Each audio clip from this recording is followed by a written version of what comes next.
요한계시록에서 숫자가 많이 등장하죠.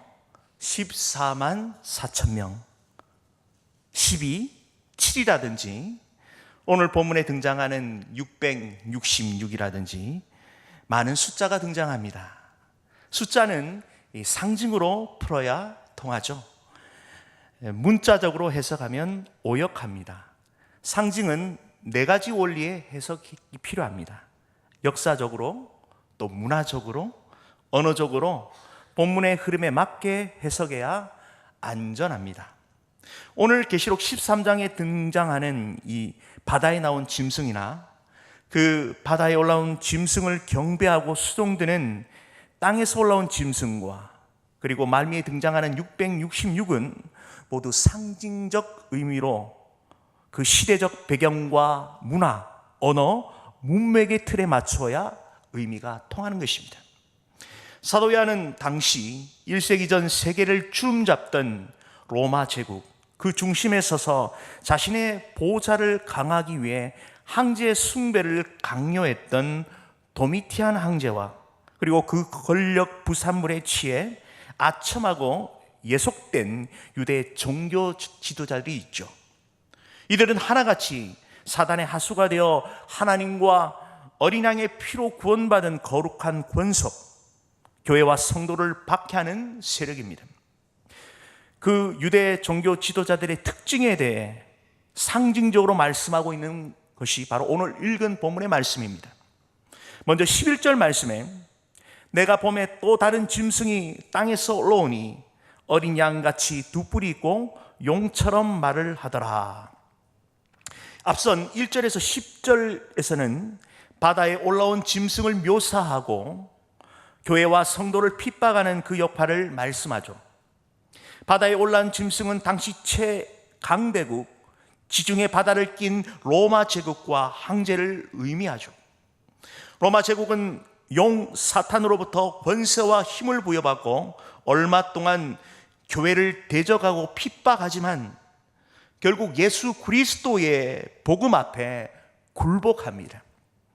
AD 313년 콘스탄틴 황제의 밀라노 칙령으로 기독교 공인으로 로마 제국은 더 이상 기독교를 물리적으로 박해할 수 없게 합니다. 그리고 결국 AD 380년 데오시우스 황제에 의해 기독교가 로마의 국교가 되죠. 역사적으로 증명된 것입니다. 요한계시록은 당시 박해받는 초대교회 성도와 2000년이라는 시대를 뛰어넘어 오늘날 계시록을 읽고 있는 성도들에게 계속해서 질문하고 있죠. 누가 진정한 왕인가? 누가 역사의 참 주인인가? 1세기 당시 로마 황제인가? 아니면 다른 누구인가? 당시 로마 황제의 권력에 대단한 것처럼 보이죠. 교회를 박해하고 성도를 핍박하지만 한시적이고 제한적일 수밖에 없습니다. 하나님의 시간표가 되면 2000년의 그 찬란한 역사를 자랑하는 로마도 역사의 뒤안길로 사라졌습니다. 그러나 알파와 오메가, 처음과 나중 되신 전능하신 하나님과 그 어린 양의 보혈로 인침받은 구약의 성도든 신약의 성도는 반드시 구원받습니다. 그러므로 끝까지 인내하며 믿음을 지킬 것을 당부하고 있습니다. 이제 사도 요한은 11절 이하 18절까지 땅에서 올라온 짐승을 묘사하고 있습니다. 교회 내부에서 교회를 타락시키고 성도를 미혹하는 역할을 담당하고 있죠. 여기서 다르는 앞에서 언급된 바다에서 올라온 짐승과 구별됨을 의미하죠. 땅에서는 두 번째 짐승의 출처가 바로 땅임을 잘 드러냅니다. 올라온 이는 현재 분사형으로 땅에서부터 올라오고 있는 그 짐승의 모습을 생생하게 드러냅니다. 땅에서 올라온 짐승, 사도 요한 당시 불신 유대인 박해자, 이스라엘에서 난 박해자들 있죠. 구체적으로 유대 종교 지도자들, 그들의 그릇된 가치관, 가르침입니다. 땅에서 올라온 짐승은 어린 양같이 두 뿔을 가지고 용처럼 말하죠. 여기서 가치는 같다라는 표현이 아니라 묵시적 지위를 드러내는 관용어로 흉내내다, 모방하다라는 그런 의미입니다. 계시록 5장 6절에 보좌와 내 생물과 장로들 사이에 있던 어린 양을 연상케 하는데, 이는 명백히 예수 그리스도를 모방하고 있는 것입니다. 이 짐승은 두 뿔을 가지고 있는데 이는 세상의 권세를 의미하죠. 이들은 바다에 올라오는 짐승, 로마 제국과 황제로부터 종속되어 힘과 권세를 얻어 당시 초대교회 성도들을 박해하는 일선에 있었습니다. 이들이 용처럼 말했다라는 표현은 계시록 12장 9절에 언급된 온 천하를 꿰는 자로 용의 면모를 상기시키죠.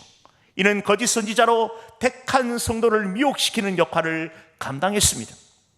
사단은 거짓의 아비입니다. 2000년 전 교회 역사 가운데 끊임없이 반복되는 그 사단의 공격은 성도를 미혹시킬 것이죠. 사도 요한 당시 소아시아 지역의 유대주의자들은 교회 내에 침투하여 많은 혼란을 일으켰습니다. 복음이 아닌 다른 복음으로 율법주의를 강조하며 복음 안에 자유하지 못하도록 성도들을 미혹했죠. 이어서 12절에 그가 먼저 나온 짐승의 모든 권세를 그 앞에서 행하고 땅과 땅에 사는 자들을 처음 짐승에게 경배하게 하니 곧 죽게 되었던 상처가 나은지라. 땅에서 올라온 짐승은 먼저 나온 바다 짐승의 권세에 철저히 종속되어 있음을 보여줍니다. 여기서 행하고 행동하다, 실천하다는 뜻으로 현재 능동태로 이 바다에 나온 짐승의 권세를 위임받아 자발적이고 능동적으로 그 권세를 사용하고 있음을 생생하게 드러내는 것입니다. 나아가 그 앞에서 이는 땅에서 나온 짐승이 바다에 나온 짐승에 대한 예배와 경배, 일종의 제사 행위와 관련되어 있음을 암시하죠. 그런 의미에서 땅에서 나온 짐승은 바다에 나온 짐승, 제사장 역할을 감당하는 것입니다. 또한 사단의 상징인 용과 뗄 수 없는 관계인 바다에 나온 짐승과 땅에서 나온 짐승이 성부, 성자, 성령의 관계를 모방하는 것이죠. 또한 땅에서 나온 짐승이 땅에 사는 자들을 대상으로 바다에 나온 짐승에게 경배토록 하는 것입니다. 여기서 경배하게 하니 그 시대가 반복과 계속을 나타내는 현재 시제로 계속해서 땅에 나온 짐승이 바다에 나온 짐승에게 얼마나 충성을 다했는지를 생생하게 드러내는 것입니다. 땅에서 나온 짐승이 거짓 선지자, 바다에 나온 짐승인 적그리스도의 하수 노릇을 충분히 감당하는 것이죠. 또한 그를 선전하고 땅과 그 가운데 가는 자들에게 경배하도록 타락시키는 역할을 했습니다. 계속해서 13절에 이 이적을 행하되 심지어 사람들 앞에서 불이 하늘로부터 땅에 내려오게 하고, 땅에서 올라온 짐승은 그 상징되는 거짓 선지자들이 종말의 사람들을 미혹하는 기적을 많이 일으켰죠. 이는 우리 주님께서도 미리 알려주셨습니다. 마태복음 24장 24절에 거짓 그리스도인들과 거짓 선지자들이 일어나 큰 표적과 기사를 보여 할 수만 있다면 택하신 자들도 미혹하리라. 여기서 이 보여주는 이 기적은 그리스도께서 보여주신 기적에 대한 모방입니다. 짐승은 하나님의 위력을 상징하는 불씨로 자신이 위대하다는 사실을 과시하고 있죠. 이어서 14절에 짐승 앞에 받은 바 이 이적을 행함으로써 땅에 거하는 자들을 미혹하여 땅에 거하는 자들을 미혹하며, 바다에 나온 짐승이 땅에 나온 짐승에게 준 것은 바로 자신을 위해 일할 수 있는 권세, 이적을 준 것이죠. 이 이적으로서 땅에 거하는 자들을 미혹하는 것입니다. 이는 땅에 올라온 짐승이 큰 이적을 통해 땅에 거하는 자들의 눈과 귀를 흐리게 하는 것이죠. 신사도 계열의 이단들은 이적 현상에 목을 매는 것입니다. 대표적으로 보여주는 이단이죠. 현혹되어서는 안 되는 것입니다. 유튜브에서 기적과 이적을 드러내며 사람들의 이목을 집중시킵니다. 보여주는 이단은 자신들이 보여줌으로써 자신들의 목적을 챙기죠. 진짜 바라봐야 할 복음, 바로 예수 그리스도만은 꼭 빼는 것입니다. 우리가 바라봐야 할 대상은 하나님과 어린 양 되신 예수 그리스도, 그분의 말씀이죠. 하나님께서는 이미 우리에게 66번 계시의 말씀을 주셨습니다. 그 말씀에 귀를 기울여야 하는 것입니다. 그래야 길을 잃지 않죠. 길이요 진리요 생명 되신 그 주님 가신 그 길을 걸어가며 든든히 서가는 것입니다.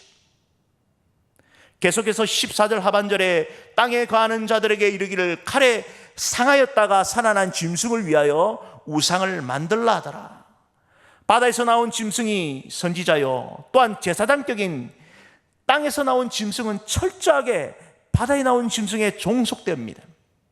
여기서 바다에 나온 짐승을 칼에 상하였다가 다시 살아난 짐승으로 소개하고 있습니다.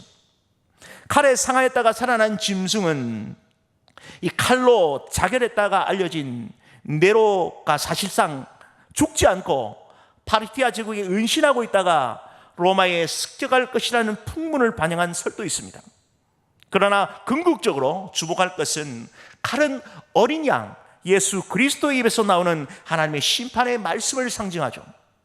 예수 그리스도의 십자가의 죽으심에 의해 사단은 철저하게 패배를 당하는 것입니다. 땅에서 나온 짐승은 바다에 나온 짐승을 향하여 우상을 만들라 말하죠. 사도 요한 당시 도미티안 황제는 로마 제국의 지방사제를 동원해 제국 내의 모든 백성들에게 황제 숭배를 대대적으로 명합니다. 살아있는 신으로 황제를 숭배하도록 강요한 것이죠. 15절에 그가 권세를 받아 그 짐승의 우상에게 생기를 주어 그 짐승의 우상으로 말하게 하고 또 짐승의 우상에게 경배하지 아니하는 자는 몇이든지 다 죽이게 하더라. 땅에 나온 짐승이 우상에게 생기를 주자 말했다는 것은 일종의 복하수를 의미합니다. 이는 동방 신비 종교의 사제들의 성행했죠. 이런 유사한 술법이 요한 당시 로마 관료들 가운데 자행되었습니다. 얼마나 많은 사람들이 황제 숭배에 목을 맸는지를 알 수 있습니다.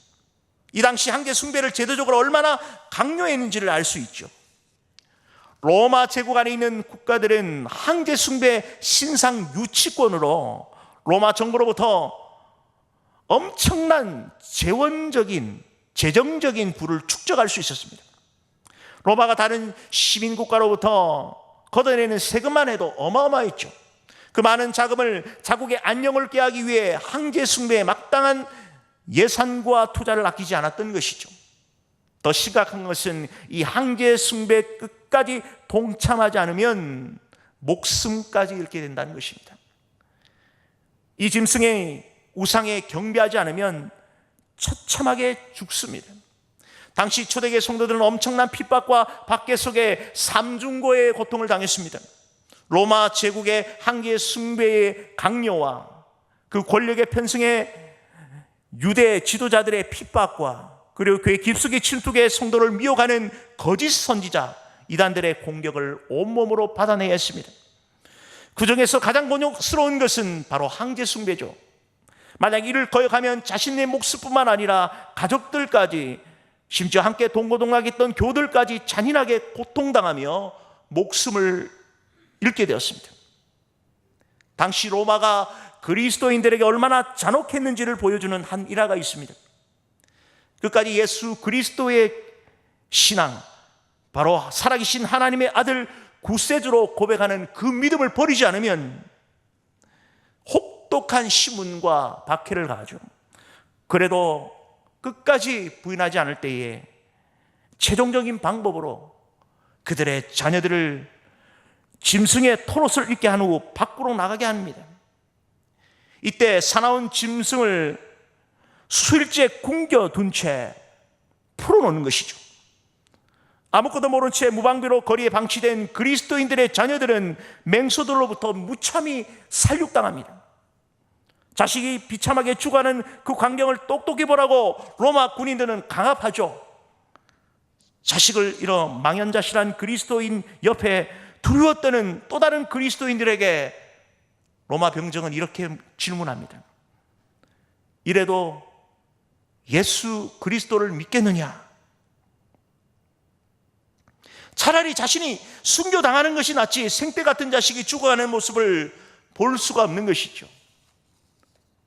이러한 극심한 박해 속에서도 믿음을 저버리는 그러한 성도들도 많았습니다. 그러나 끝까지 믿음을 지키고 승리한 성도들도 있었죠.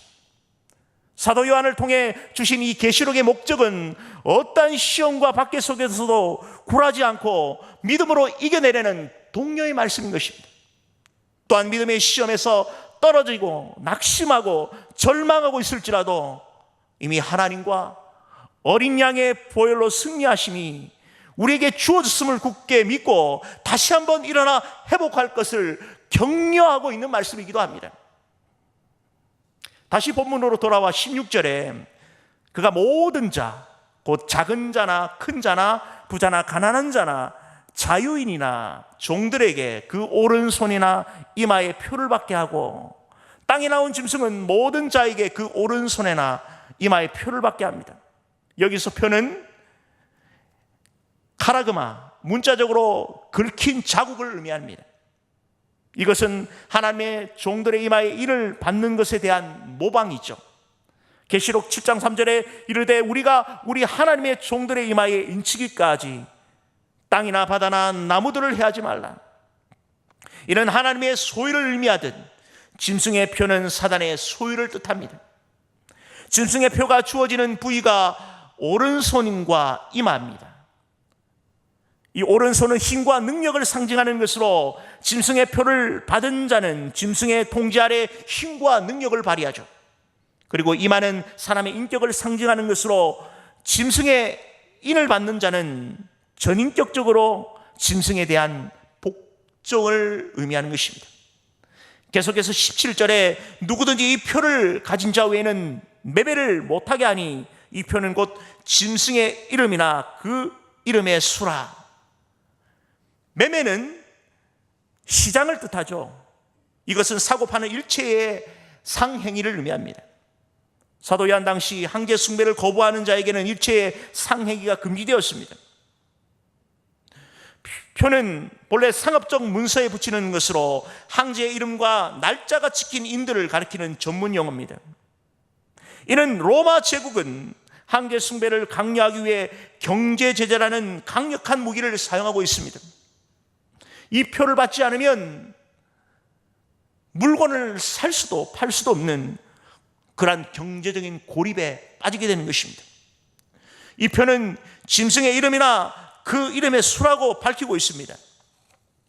요한 당시 사람들은 이 이름을 수로 적기도 했습니다. 이것을 알파벳, 헬라어 알파벳 각자의 숫자를 넣어 나타내기도 하죠. 이것을 게마트리아라고 부릅니다. 이는 수가 곧 이름이 곧 수를 함축하고 있는 것입니다. 이는 당시 소아시아에 살던 사람들은 익숙한 것이죠.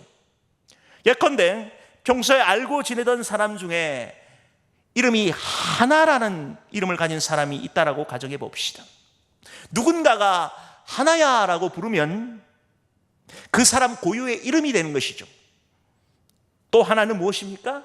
바로 숫자 1이 연상이 되죠. 이처럼 당시 누구나 통용하고 있는 그 원리를 말씀하고 있는 것입니다. 특별하고 이상적인 것을 말하고 있는 것이 아니라 그 시대에 사람의 이름을 반영하는 그 수를 말하고 있는 것이죠. 이어서 18절에 지혜가 여기 있으니 총명한 자는 그 짐승의 수를 세어보라. 그것은 사람의 수니 그의 수는 666이니라. 이 666의 정체에 대해 마침표를 찍고 있습니다. 바로 사람의 수라는 것이죠. 1차적으로 레로 황제를 지칭합니다. 레모 황제의 그 숫자적 표현이 바로 666이라는 것입니다. 그러나 이 숫자를 상징적으로 풀어야 뜻이 통하듯 본문의 의미를 더 잘 살펴볼 수 있는 것이죠. 666은 하나님의 거룩한 완벽한 삼위일체 777과 비교할 경우 그 의미가 명확해지죠. 완전과 그 충만을 상징하는 그 7에 이르지 못하는 6. 이는 미완성, 실패를 의미하죠. 이를 3번이나 반복하니 거듭 반복되는 실패를 의미하는 것입니다. 용과 바다에서 나온 짐승, 그리고 땅에서 나온 짐승, 성부, 성자, 성령, 하나님의 그 거룩한 도전이고 또한 모방인 것이죠. 이 사단과 규합한 이들은 거룩한 삼위일체를 거듭 모방하지만 결코 미치지 못하는 것입니다. 하나님과 사단의 대결 구도가 성립되지 않는 것입니다.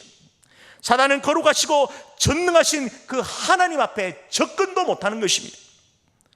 그걸 너무나도 잘 알기에 하나님께서 감히 접근도 못하는 바로 또 다른 방법을 사용하는 것입니다. 하나님이 너무나도 사랑하시는 그 사랑에게 대상을 돌리는 것입니다. 바로 주님의 피로 값주고 사신 주님의 교회와 성도들을 향해 핍박하기 시작하는 것이죠. 주님께서 이 자리에 함께 예배드리고 있는 저와 여러분, 그리고 우리 교회가 얼마나 소중한지를 잘 아실 것입니다. 바로 우리 주님께서 주복하시기 때문이죠. 바로 하나님의 대상입니다. 할렐루야. 구약의 성도이든 신약의 성도이든 하나님의 지극한 사랑 아래 있는 것입니다. 사단은 끊임없이 하나님께서 허락하시는 그 시간 동안 교회를 대적하고 수단과 방법 가리지 않고 성도를 핍박하고 미혹할 것입니다. 바다에 나온 짐승처럼 제도권 아래서 우리를 받게 할 것이며, 때로는 땅에 올라온 짐승처럼 바다에 나온 짐승과 야패 교회 깊이 들어와 핍박하고 거짓으로 우리를 미혹할 것입니다. 그러나 분명한 것은 주님의 몸된 교회는 반드시 승리할 것입니다. 하나님과 어린 양의 보혈로 교회는 반드시 승리할 것이며, 그 약속을 말씀을 끝까지 믿고 견지하는 저와 여러분이 되시기를 소원드립니다.